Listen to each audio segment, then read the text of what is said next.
Is there any doubt who the best conference is in college basketball? It's time to get the squad together. Not just the squad, the SEC squad. You're talking ball with the SEC squad, sponsored by Game Time.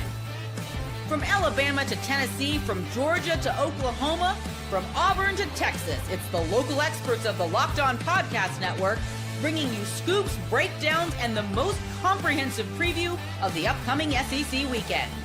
It's the SEC squad, and we have a seat for you. Hurt feelings and thin skin are prohibited.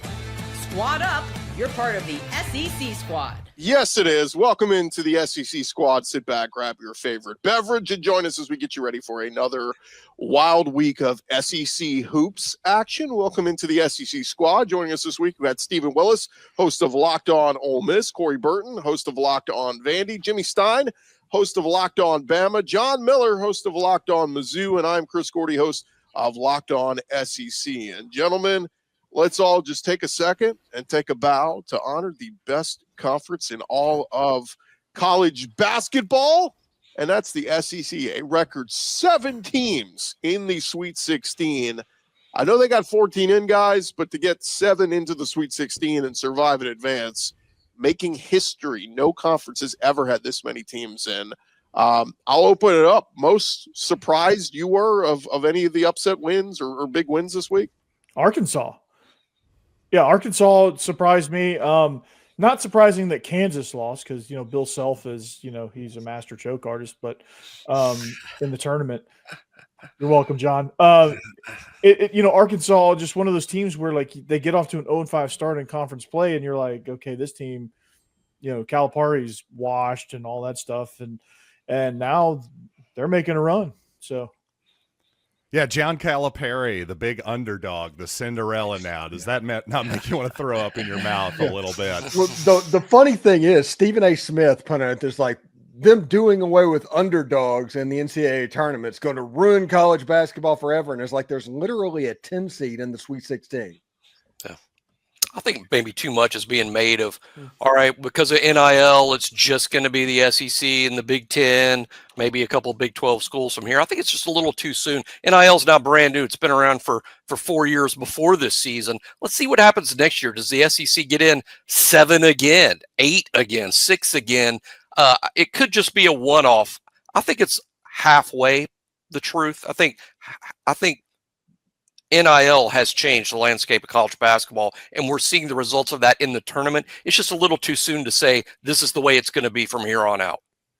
Gordy, I think it was really funny that the SEC probably had preloaded their SEC tied the record for the most teams to go into the Sweet 16, and then all of a sudden they just had to erase. It's like, whoa, what is Ole Miss doing? What's happening? It's like, yes, we've learned how to play high-level basketball, and we're going to enjoy this. I mean, we just took down the Peach Baskets, put in modern equipment. Let's go. It is crazy. I mean, Billy Kennedy as many decent coaches Ole Miss has had over the years. It's crazy to think you got to go back to 2001, the last time they made it this far in the tournament. And look, Chris Beard was available for a reason, but Ole Miss grabbed him, capitalized, and it has turned into a fantastic run for the Ole Miss Rebels. And I mean, look, guys, I'm an SEC homer through and through, but did any of you guys have Arkansas or Ole Miss this far in your tournament, in your bracket? I can't say I did. No, I didn't. Not Arkansas. I got to say it's pretty cold comfort for me as a Missouri fan, but congratulations to everybody in the SEC front offices, I suppose. Yay, more money for the administration. I'm so happy. Yes. You guys just had a bad matchup, right? Drake was they were riding high. I think there's some truth to that, and also just Missouri wasn't playing its best basketball at the end of the season. Unfortunately, I was willing to buy in still full-throatedly. A lot of good that did me.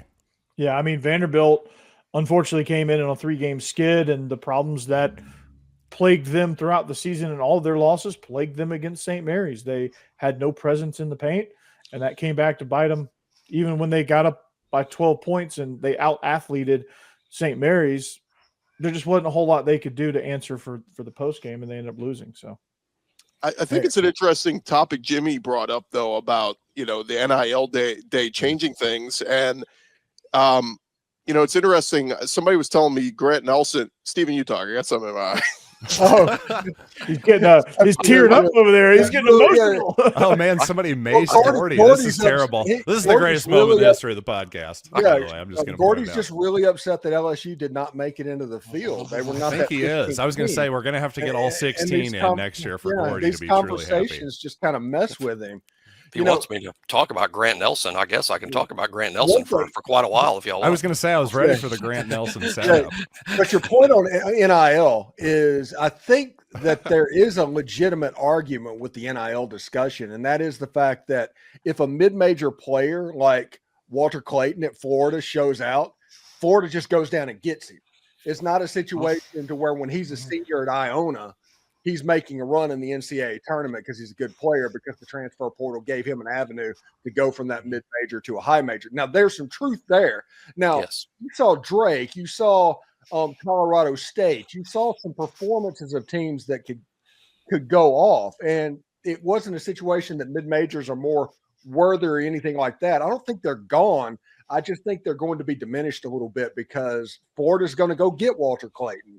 And this year, the same thing. This year's Walter Clayton's going to end up at somewhere in the Power 2 as well. So we'll see how it goes. So you're saying George Mason is never going to make a run to the Final Four again? No. Yeah, we'll never hear about VCU again. Well, that's the point I was trying to make was, Grant Nelson was at North Dakota State. And in other years, he may have moved up to a Xavier or, one of those, mid-tier schools at VCU. Instead, he gets an NIL deal, goes to Alabama, and look at Alabama's all the better for it. And great example there with Walter Clayton at Florida, at Iona. I mean, he could have been a 4-year guy at Iona and stayed there, but saw the brighter lights and went to Florida.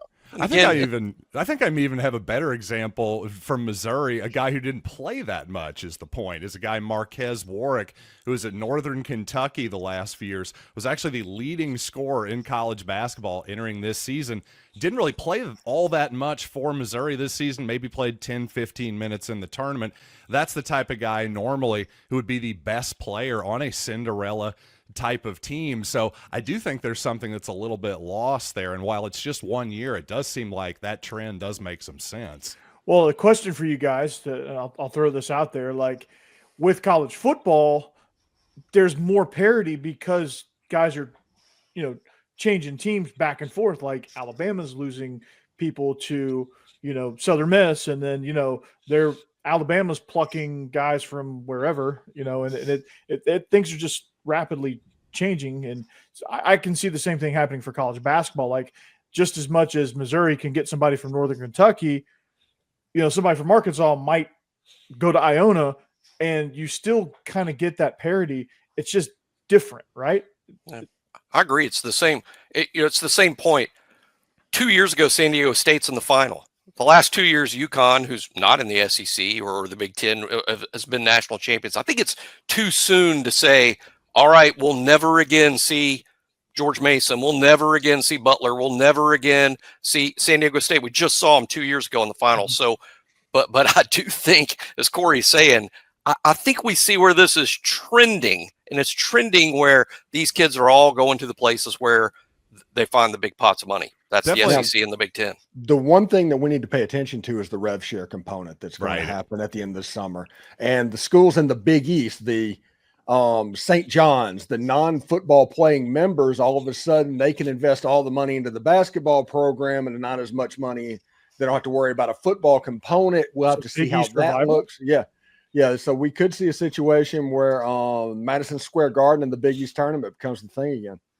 Yeah, I think to Steven's point, I think not to use Missouri as an example again, but they are a good example here. College basketball has become such a year-to-year proposition. Missouri had a nice comeback season this year. They were literally winless in the SEC the previous year. NC State was the Cinderella darling last season, made a run all the way to the Final Four. Now they're firing their coach this season. Enter Will Wade. I mean, it's just every single year in college basketball at the high major level, it's just kind of a crapshoot, really. It's pretty interesting. It's certainly a turning over every year. Is he bringing the boombox with him? Yeah, he is. I think he is, actually. Yeah, he actually is. Kid, but I think he really is. That kid is transferring. He can now legally bring his strong-ass offers to NC State, too. I mean, FBI wiretap be damned. What was illegal 5 years ago, no longer illegal. That's right. NIL's been around for the whole college sports. It's just been it's a strong ass boombox. Yeah. This isn't locked on ACC squad, but Hubert Davis had a very bad day when Will Wade took that job. Yeah. Well, yeah, look, I think everybody's on. I mean, look, and the two biggest moves here, and we'll get into it in a second, but the SEC just got tougher because of a coaching hire. We'll talk about that coming up next right here on the SEC Squad. Back to the squad in just a second, but first, get the supplies you need from the site made for the skilled trades, Supply House, where whether you're into plumbing, HVAC, or electrical work, Supply House is the reliable way to order products online. Their easy-to-use website is packed with helpful resources and the latest product info to help you get the job done right. Plus, with a complete inventory of over 200,000 parts from over 400 top brands, you're going to find exactly what you need delivered fast from coast to coast. And if you need help with an order, Supply House offers expert support and industry-leading service. You will always talk to a real person. And for trade pros looking for an extra edge, their free Trade Master program offers exclusive perks like a dedicated phone line, free shipping, and discounts on every order. Thousands of skilled professionals are already taking advantage. Now it's your turn. Go join the Trade Master program over at supplyhouse.com/TM and start ordering plumbing, HVAC, and electrical supplies with just a few clicks. Plus, use promo code SH5 and get 5% off your first order. That's supplyhouse.com. Roll along here, SEC Squad. And guys, I wanted to throw this out. We have a new member of the SEC basketball coaching grouping. We've already thought that it was one of the best groupings of coaches when you talk about Bruce Pearl, Nate Oates, and, just run down the list. Rick Barnes. I mean, the whole list of coaches. Go ahead and say it, Chris Beard. And now Texas, who used to have Chris Beard, Rodney Terry was his top assistant and led them to the Elite Eight that year. They fired Chris Beard. And look, it was a great run. But I think a lot of people look at it and said it was very senior laden, that, maybe not anybody could have done it. But Rodney Terry did a good job of bringing the troops together and having that great year. But since then, it's kind of been, look, he's recruited well. Trey Johnson is going to be a top, pick in this upcoming draft. But they were in the group of 68, the first four in, and then they lose. It was apparent Texas needed to make a big hire. And boy, do they ever go and get Sean Miller from Xavier. How much in your opinion, does this change the SEC landscape, adding another stud coach to the conference? Makes it tougher. I mean, you said it in the lead-in. It makes it tougher, and it makes Texas a viable team. They've got the NIL resources. They're going to be good. I mean, there's no easy games in this conference. We knew that. We know that, and we're going to continue to know that. But we have this conversation every time Texas hires a coach, period. It doesn't matter. Oh, they've got the resources. They've got the money. There's no way this coach is not going to be successful. And then Shaka Smart happens, and then, all of that goes on. So it is a little bit of a wait and see. Sean Miller's a heck of a basketball coach, and Texas got to see right up close how he coaches basketball whenever he just walked down Rodney Terry in that play-in game. So I think he's going to be a good coach. I think when Porter Moser gets fired, whenever that happens, they're going to make a good hire as well, and it's just going to be a situation to where the SEC just keeps getting better and better and better. This is what it's like to me. There's a lot of great coaches in the NFL, and most of them finish 8-7 and 7-8. And I think that's what Sean Miller's stepping into. The league is just so ridiculously deep, not with good teams, with great teams. There's great teams at the top. There's good teams at the bottom. It's just extremely difficult to dominate this league. And what Auburn did in the regular season this year is just so incredibly impressive against the group of teams that they accomplished that against. And it's only going to get tougher. It's a lot like the NFL. Mm-hmm. Yeah, Jimmy, did that hurt you to say that Auburn did? I've gotten a little used to it, and Alabama could conceivably bump into them again later. I don't think that will happen, but it might. But no, it is a little painful for Alabama fans to admit. But you do have to be impressed by what they did. I'm sure Auburn fans are impressed by what Nick Saban did over his 17 years at Alabama. So we can be impressed by what Bruce Pearl did this season at Auburn. Yeah, and a really cruel joke. We're one game away from Ole Miss Auburn 4. I like Chris Jans at Mississippi State. I think he's a damn good coach. But he goes 8-10, and they're 1 and done in the tournament. The folks in Starkville might soon start going, "Hey, you got to do better than this." And that's just what makes the SEC so tough. The SEC, though, guys, really benefited from that, the non-conference performance, because it allowed you to go 8-10 in the conference and still be make the NCAA tournament. Yeah, especially when you go up against the Big Ten in the SEC Big Ten Challenge. That made it. I really don't mean this to be an insult to Mississippi State, but the idea that they're entitled in basketball and impatient with their coach, what a new world we live in. I'm not even arguing with you. That's just an incredible statement. This is a hilarious thing. You know when the last Mississippi State Sweet 16 was? I have no idea. 1996. Ole Miss has now been twice since Mississippi State, who is the basketball king, if you ask them and what's going on. Ole Miss has been twice since they were last in the Sweet 16. Steve, we really need a crossover now with you and Locked On Mississippi State. That would be fun. It's going to happen. The Egg Bowl show this year is going to be about the most aggressive Locked On podcast ever. I can't wait. Yeah. But you brought it up. I mean, it is. I think it goes back to Oklahoma, and now they're looking at Porter Moser sideways, going, "Yeah, you made the tournament, but it's like you're now competing with Sean Miller in Texas, and they're just always going to be linked together, right? I mean, they both came into the SEC together at the same time, and I do think there's something to be said, Stephen. You talked about the resources at Texas, but the game has changed since they've been in the SEC. Women's basketball is dominating. Baseball's off to a great start with Jim Schlossnagle, who's considered one of the best coaches. That they always win the ones like rowing and swimming and diving and all those sports at Texas. But like Sark's been back-to-back college football playoffs now. Yeah. Now they bring men's basketball up to par. Texas is built for the NIL world. No question about that. They are, so but it's A&M really. I mean, both of them. Yes. And Texas 8-4s are the thing. Texas, you would think their men's basketball program would be built for this time, but I'm just telling you, as somebody who's been a Big 12 fan as well for a long time, those Texas and Oklahoma men's basketball jobs are actually harder than you think they are. Both of those programs have good history, and yet at the same time, they're obviously overshadowed not only by their football programs, but heck, the Oklahoma softball program at this point is a huge juggernaut that is taking a lot of mind share. Texas is good at a whole bunch of sports. I'm just telling you, despite Kevin Durant, for example, they didn't even get past the second round. It's not the greatest history of all time there for the Longhorns. It really isn't. And you make a good point there. The big thing is everybody likes to say we're an everything school. We're an everything school, and they're bragging. Nobody can be an everything school. You can claim to be an everything school, but something is going to fall behind. It's just the way it works. It's so hard to dominate in college basketball with the roster turnover year to year. And it only takes one guy, right? I mean, Texas, you might be really, really good, but maybe A&M's got one guy, and LSU's got one guy, and Missouri's got one guy. That can change a lot in basketball. It's not like football where you've got to have a couple of dozen really good players to compete.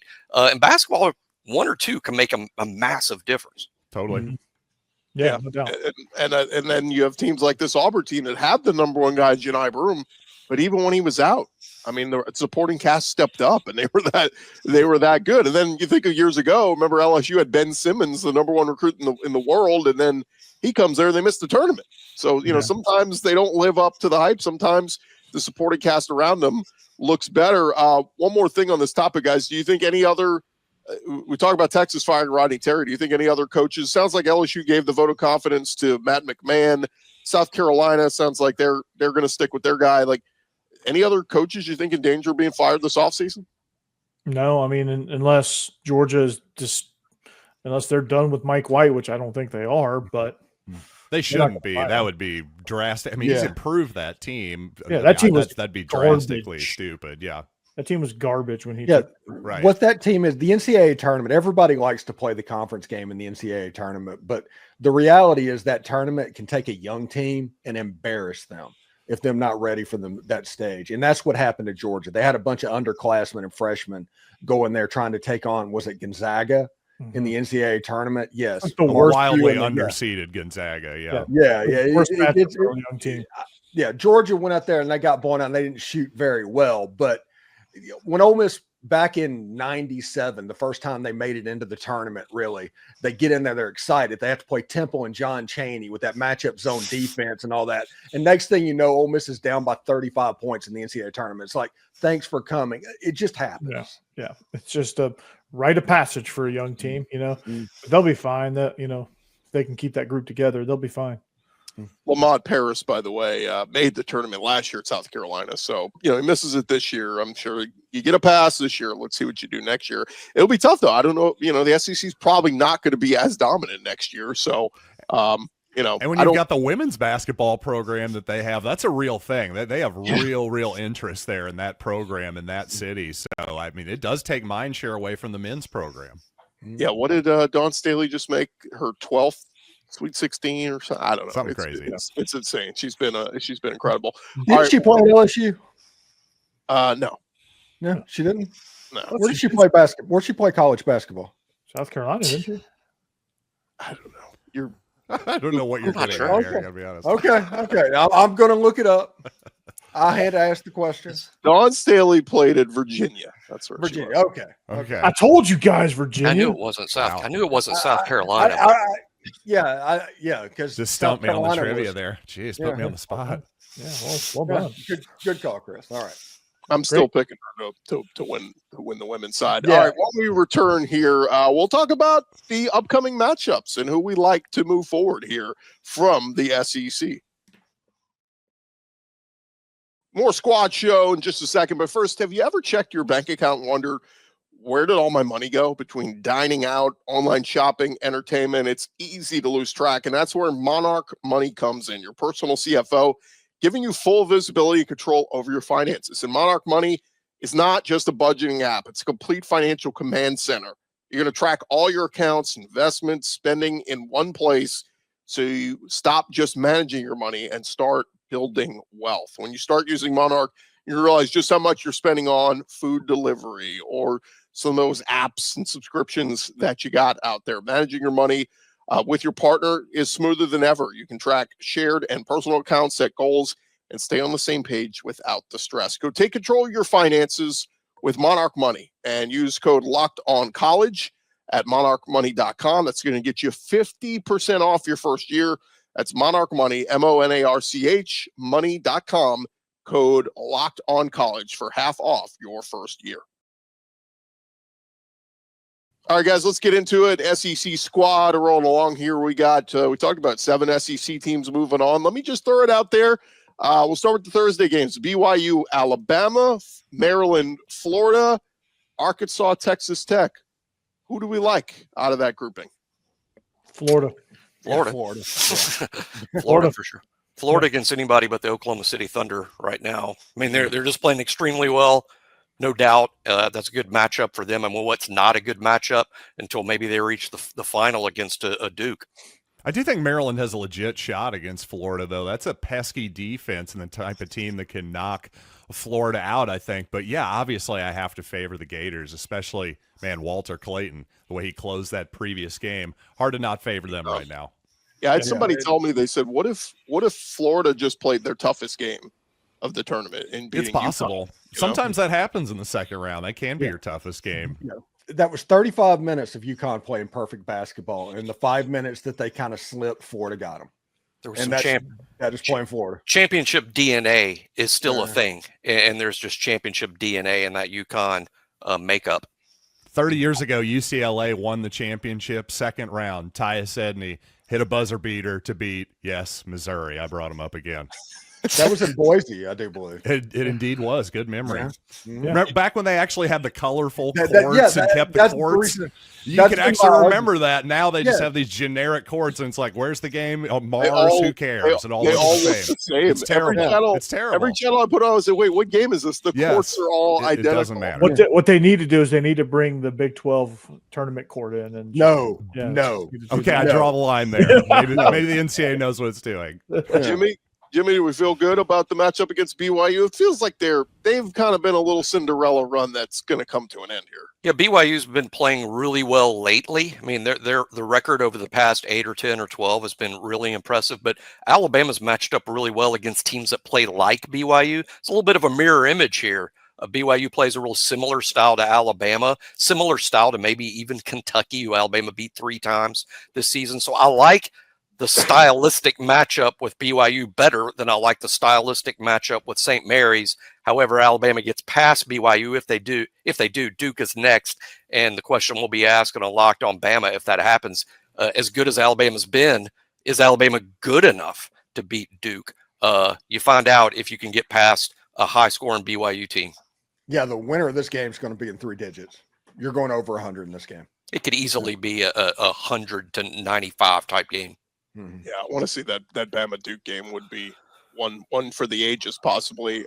We giving Arkansas any chance against Texas Tech? Sounds like they're going to get. I think so. Absolutely. They're red hot right now. I don't see any reason not to give them a little credit over. I mean, Texas Tech is a formidable opponent, but I think Arkansas is.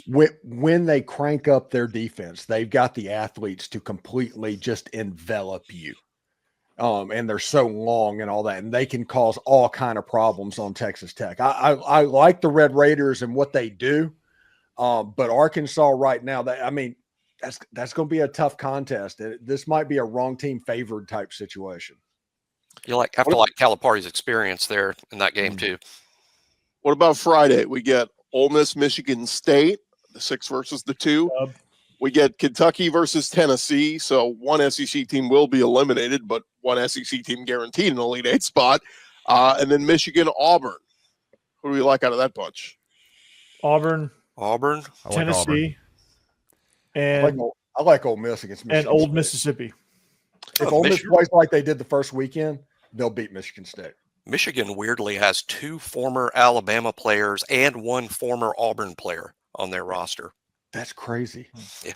I think Kentucky and Tennessee is the most interesting matchup of all of these to me, just in terms of I'm not really sure which way I'm leaning. Which way are you guys feeling? It seems like offense versus defense. Kentucky's beat them twice, if I'm not mistaken. Yeah, this kind of feels like a revenge tour type game. And that's kind of why I'm wishy-washy on it too. Yeah. Tennessee's going to hold. My gut tells me Tennessee. Tennessee's going to hold somebody to 28 points one of these days. Let me give you guys this, because I assumed Kentucky, being 2-0 on the regular season against Tennessee, it's hard to beat a team 3 times in the season, right? In men's basketball, a team winning 3 consecutive matchups is not rare, with teams that won the first 2 games winning the third meeting 72% of the time. What if you won all the first 3 matchups and you play them a 4th time? 70. Ask Gronk, yeah. 2-8. It's a game of matchup. I guess the way to explain that is it's a game of matchup. Some teams just match up well with other styles and other dudes. And I do think Kentucky is, they're going to have their hands full regardless of those first 2 games. I think Tennessee's defense is built for the NCAA tournament. Hey, I've got a theory about this tournament. And if you watch the games, you probably noticed a lot of layups and balls coming off the rim. This tournament has extremely hard rims, which means if you're a 3-point shooting team like Kentucky, you don't have to be off much to where all of a sudden you throw up a 4 for 25 in a game. And if that happens, Tennessee wins going away. I love this theory, by the way. I have no idea if there's any merit to it whatsoever, but I love the theory. I really do. The overinflated basketball meets the not givable rim, makes shooting almost. But they're really good at just going at Otega Owe, Kobe Brea. I mean, they can just put their head down, drive to the rim. And Amari Williams, their big man, was rebounded very well in this 2 tournament games. So I give Kentucky a good chance here, because I think both times they met this year, Chaz Lanier and Sakai Ziegler, didn't have their best games. So they'll have a chance. That'll be a fun game to watch for sure. Absolutely. I can't wait for that. Now I think the point guard, Lamont Gordon, Butler. He guaranteed a victory against Tennessee in the game. Oof. And I guarantee it. And I always say those kind of things are like, who cares? Like, I remember years ago, an LSU player said that going into the Bama game. They said something like that. And they were like, oh, bulletin board material. I'm like, do you really need bulletin board material when it's like the biggest game of the year already? Like, you're playing an NCAA tournament game. It's win or go home. Does it really inspire the other team? Somebody said some stuff, though, Chris. Well, now I'm going to play hard. Come on. Well, y'all can say that, but the guy from CBS called Ole Miss the fraud of the tournament before the tournament, and they turned around and played 2 of the best games in the whole first and second round. I really wish one of the OU guys were here right now. I'd be making fun of Bob Stoops relentlessly for all of his bulletin board nonsense. But anyway, carry on, everyone. So you're saying the guy from CBS Sports, Steven, is the reason why Ole Miss is here in the Sweet 16. After the game, Chris Beard said, where's Tim Doyle? Well, I hope he is here. He should be here, talking about all the players were tweeting at him after the game. This was a real deal. Bulletin board material 90% of the time is crap. It just is. This one seemed to galvanize the team, and it wasn't necessarily like we're going to play harder. I think it galvanized the team, and whenever they took that into the round, they just ambushed North Carolina and Iowa State. So before we close up shop here, guys, let's talk about the real possibility of an all SEC Final Four here. Alabama's going to have to do it from the top side over there. The winner of Kentucky, Tennessee will have to beat the winner of Houston, Purdue. So that's doable on that side. The other side, you got Florida potentially could face off against Arkansas. Come on, Jimmy. And then it's Auburn, Ole Miss in the top part. So, I mean, again, this thing is a real possibility that could happen. Seems like FanDuel should give us odds for this. Yeah, and Tennessee Houston is going to feed families. That's going to be the most defensive rock fight in the history of defensive rock fights. Oh, man. Yeah, Alabama getting past Duke is going to be very difficult. But I think the more Alabama focuses or worries about that, you got a BYU team that can score triple digits on anybody. So get past BYU and the matchup they like, and then you draw Cooper Flag, and it'll be interesting to see how Alabama tries to defend Flag. But I've been really knocked out by Duke winning the ACC tournament even without Cooper Flag. That's a really good basketball team. Duke has to get past Arizona. Sure. I don't think that's a given. I think Caleb Love in the last game had 30-something points. That's not just completely winner. Yeah, he's a former UNC guy. He's going to be up for that ball game. Sure. Barrett Sallee had put out there at the start of the tournament. One of the sports books had put the odds at an all SEC Final Four at 25-1. So probably not. I'd say it's probably more like 9-1 at this point. I don't think it'd be even lower than that, really, but yeah, to your point, it's got to be way lower, obviously. Mm-hmm. How we feeling, guys? Who we taking? Who we riding? Give me the team you're picking to win it all right now in the Sweet 16. Florida. Florida, Steven? Jimmy, that kills me to say it. I think Florida, but if I'm wrong, Duke. And I think Florida, Ole Miss Auburn 4 is going to happen, and it's going to be hilarious. I'm riding with Alabama. I said Nate Oates. Wow. He's taken the last 4 years. He's taken a step forward each year. Made the tournament, Sweet 16, Final Four last year. The only next logical step is playing for a championship. So say this: Alabama's gotten to where they are right now with Mark Sears not playing well 6 or 7 games in a row. If Sears all of a sudden catches fire, Alabama will be really tough to beat. Yeah. That's the senior guard play. That's always the key when you get to this point. So who's the rest of the country rooting for at this point? Are they rooting for Duke? Is that their only hope? No, the rest of the country is never rooting for Duke. That's the college basketball rule. They're rooting for Houston. Steve, we're in dire straits here. Like the SEC. It doesn't matter. There's no way the rest of the country is rooting for Duke. That would be hard to believe. Flag's a little more likable maybe than some of their stars recently or in the recent past. But yeah, it is kind of hard to imagine the nation behind Duke. But I do think there's going to be some anti-SEC, energy out there. Especially the longer this goes on over the years, it'll really gather. Danny Cannell and Nicole Auerbach and that group has been mighty quiet over the last couple of days. They got their Cougs gear on. They were so quick to come out when Texas lost. It goes, big bad SEC. Scheduled tweet. It was a scheduled tweet. I will say though, the Big 12's got 4 teams. How many is the Big 10 got? They got a couple here. So SEC has a little bit of pride on the line here. We got to take care of business. I think the one thing that the SEC obviously Alabama doesn't need to lose to BYU, but the one where the biggest pride's on the line is the Auburn-Michigan game. Yeah, SEC Big Ten. Yeah, that's the one that the SEC actually, if you're rooting for the conference, they need to win that game. Yeah, that's My brain hurts thinking about this. I'm like, Houston, they're a Big 12 team, and Arizona is a Big 12 team, and BYU is a Big 12 team. Houston. Yeah, everybody's like, there's only 4 conferences involved. Yeah, that's because they've incorporated 6 other ones. They've bought them all. Yeah. 2 years ago, Houston would have been an AAC team, and they were dominating in that conference too. So, anyway, it's going to be a lot of fun, guys. It's going to be locked into all the hoops action, and I know you guys will as well. And thank you guys for making us your first listen every day. Of course, you can check out all of our great SEC shows on the Locked On Podcast Network. And hey, for your second listen, you can check out Locked On College Basketball with Isaac Shade and Andy Patton. March is here, so be the most informed college basketball fan throughout the madness. Find Locked On College Basketball on YouTube or wherever you listen to your podcasts. Guys, it's been fun. The SEC squad coming back to you for another week of action next week. Now, Locked On Vandy for some spring football. That's where you want to go. Vandy football.